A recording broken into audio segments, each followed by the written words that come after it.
And welcome back to the another part of public health and disease, जिसमें हम आज discuss करने वाले हैं इंसेक्टिसाइड्स एंड वेक्टर कंट्रोल।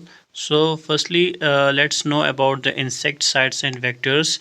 अगर हम देखें जो इंसेक्टिसाइड्स है, इंसेक्टिसाइड्स होते हैं यानी वो केमिकल सब्सटेंस जिससे हम किल करते हैं या कंट्रोल करते हैं इंसेक्ट्स को, यानी जो वेक्टर्स होते हैं जिनकी वजह से जो है डिजीज़ ट्रांसमिशन होती है या डिजीज़ ट्रांसमिट होती है।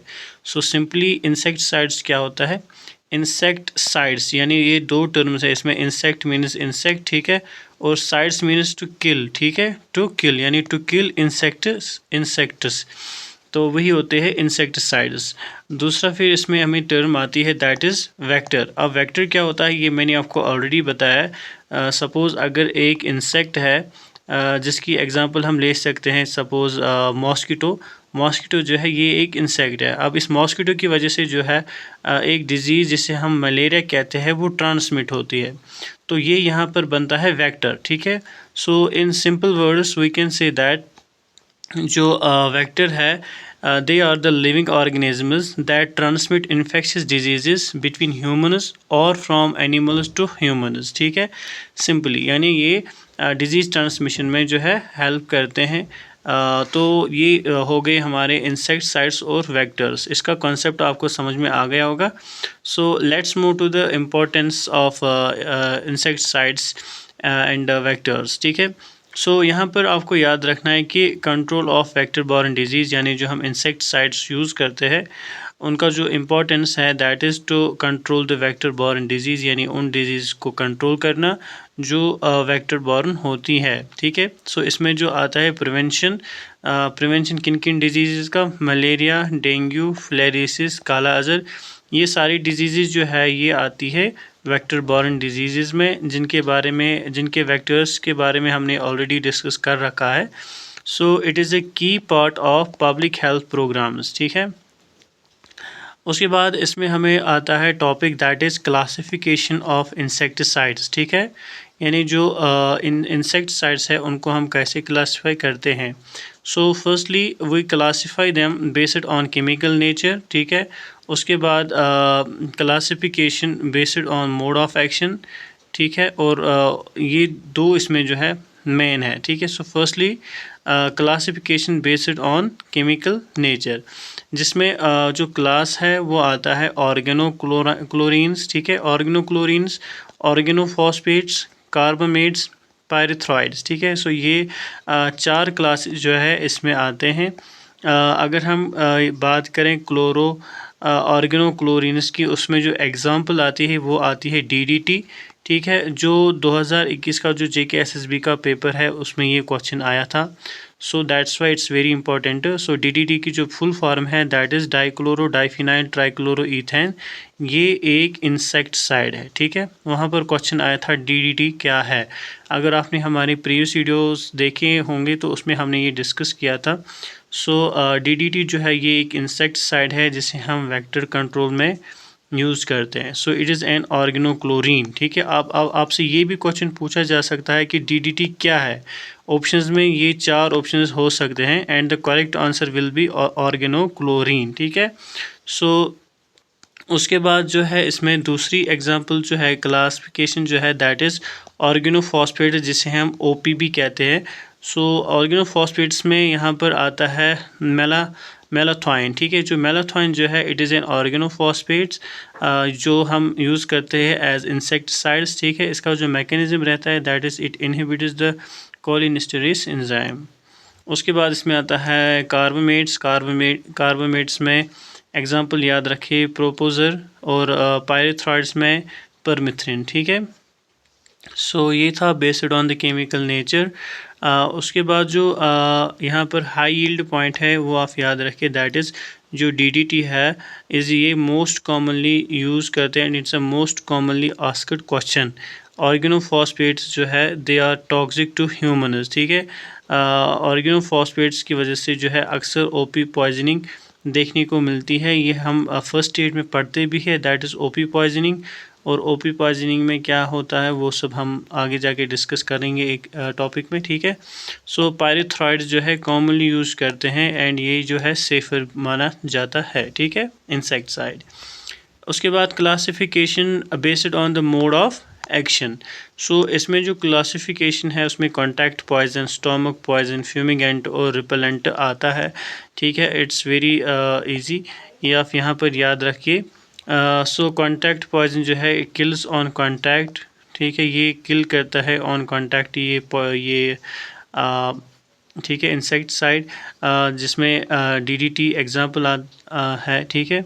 उसके बाद जो है stomach poison ingested by insects, यानी जो इंसेक्ट्स है वो इस पॉइजन को इंजेस्ट करते हैं, उसके बाद उनमें स्टोमक पॉइजनिंग होती है। तो इसमें पैस ग्रीन जो है एग्जांपल आती है। इसी के साथ साथ जो फॉर्मल्डिहाइड है ये फ्यूमिगेंट्स में आता है, यानी एक्ट्स थ्रू इनहेलेशन, यानी जब हम फॉर्मल्डिहाइड की फ्यूमिगेशन करते हैं तो इंसेक्ट से इनहेलेट करते हैं और वो किल हो जाते हैं। रिपेलेंट्स में मॉस्किटो रिपेलेंट्स एग्जांपल आएंगी, जैसे आपने ओडोमॉस वगैरह सुना होगा तो वो मॉस्किटो रिपेलेंट्स में आता है। So they keep the insects away. So these are the classification based on mode of action. They can kill on the contact, ठीक है, they can be ingested by the insects and they can lead to the stomach poisoning. इसी प्रकार से जो है repellents यानी they keep the mosquitoes away, ठीक है। सो ये थी classification based on the mode of action, ठीक है। This is very less important but फिर भी हमने इसको कवर किया यहाँ पर। उसके बाद जो है कॉमन वेक्टर्स एंड डिजीज़, यानी जो कॉमन वेक्टर्स है और उनके साथ जो एसोसिएटेड डिजीज़ है वो है। देखिए पहले हम डिजीज़ देखते हैं। मलेरिया एक डिजीज़ है, डेंगू, फ्लैरेसिस, काला अज़र और डायरिया, कॉलरा, ठीक है, कॉलरा इसमें आता है। सो कॉलरा, काला अज़र, फ्लैरेसिस, डेंगू, मलेरिया, ये सब जो है डिजीज़ है। अब इनके जो कॉमन वेक्टर्स है वो है Anopheles, Aedes, Culex, sand fly और हाउस फ्लाई, ठीक है।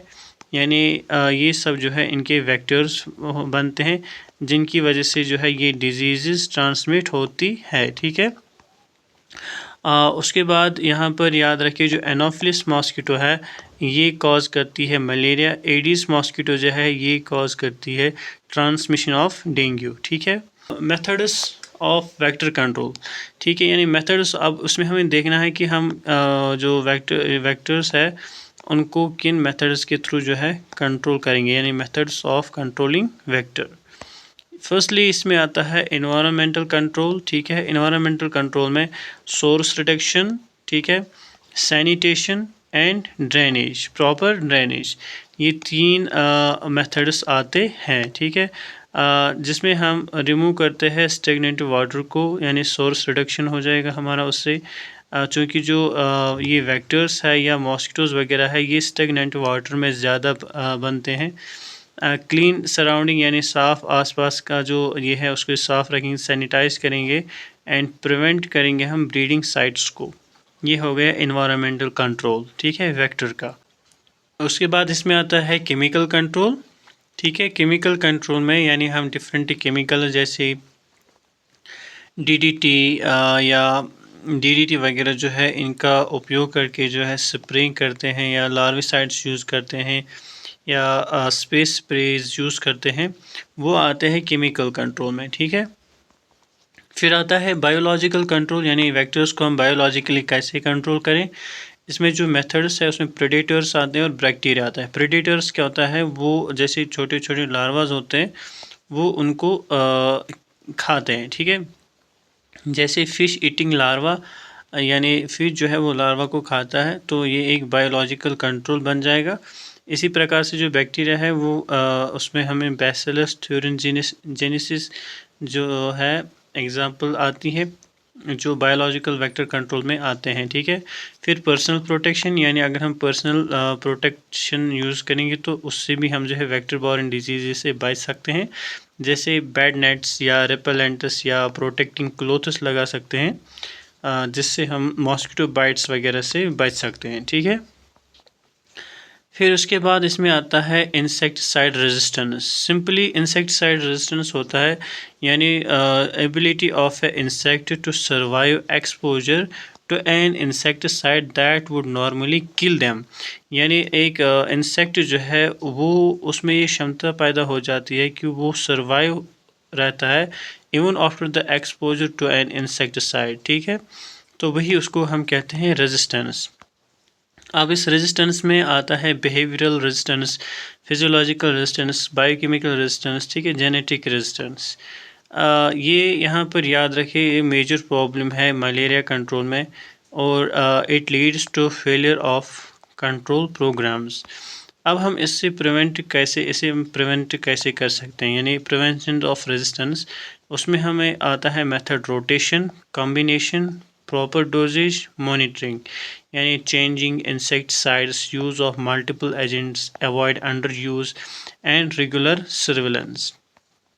फिर इसमें आता है इम्पोर्टेंट एक point that is integrated vector management, जिसे हम IVM कहते हैं। इंटीग्रेटेड वेक्टर मैनेजमेंट क्या होता है, इसमें हम combination of multiple control methods का उपयोग करते हैं जिसे हम इफ़ेक्टिवली जो है कंट्रोल कर सकते हैं वेक्टर्स को।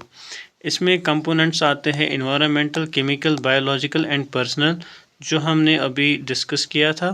ठीक है, अब इसके बाद इसमें अगर हम देखें जो हमने केमिकल कंट्रोल और बायोलॉजिकल कंट्रोल पढ़ा था, उसमें जो स्पीड है केमिकल में ज़्यादा होता है यानी फास्ट स्पीड होती है कंट्रोल में, और बायोलॉजिकल में स्लो स्पीड होती है कंट्रोलिंग में। कॉस्ट इसमें केमिकल में मॉडरेट रहता है या हाई रहेगा और बायोलॉजिकल में लो कॉस्ट रहता है। सेफ्टी जो केमिकल कंट्रोल है that can be toxic in terms of safety and अगर हम बायोलॉजिकल कंट्रोल की बात करें तो वो बिल्कुल सेफ मेथड रहता है। रेजिस्टेंस जो है वो केमिकल कंट्रोल में कॉमन रहता है, ठीक है, बट बायोलॉजिकल कंट्रोल में रेयर है। ठीक है, अब यहाँ पर अगर हम एक क्विक समरी देखें जो हमने ये इंसेक्टिसाइड्स और वेक्टर कंट्रोल पढ़ा था, तो इंसेक्टिसाइड्स जो है ये हम यूज़ करते हैं for disease to control the disease vectors, यानी जो वो वेक्टर्स जिनकी वजह से डिजीज़ ट्रांसमिट होती है। सो मेन क्लासेस हमने इसमें पढ़े ऑर्गेनोक्लोरीन्स, जिसमें हमने DDT एक इम्पॉर्टेंट चीज़ पढ़ा, ऑर्गेनोफॉस्फेट्स पढ़े, कार्बामेट्स पढ़े, पायरेथॉइड्स पढ़े। सो ये सब जो है इंसेक्टिसाइड्स में आते हैं, इसके बारे में आपको एग्ज़ाम में पूछा जा सकता है। और वेक्टर कंट्रोल में हमने बात की इन्वायरमेंटल, केमिकल, बायोलॉजिकल और पर्सनल प्रोटेक्शन। ठीक है, सो उसके बाद अब हमारा नेक्स्ट टॉपिक आएगा that is topic number 7, public health system in India. ये टॉपिक जो है one of the most important topic रहने वाला है और इस टॉपिक से आपके एग्ज़ाम में पक्का क्वेश्चन आएगा। ठीक है, ये हम अगली वीडियो में डिस्कस करेंगे। See you in the next video.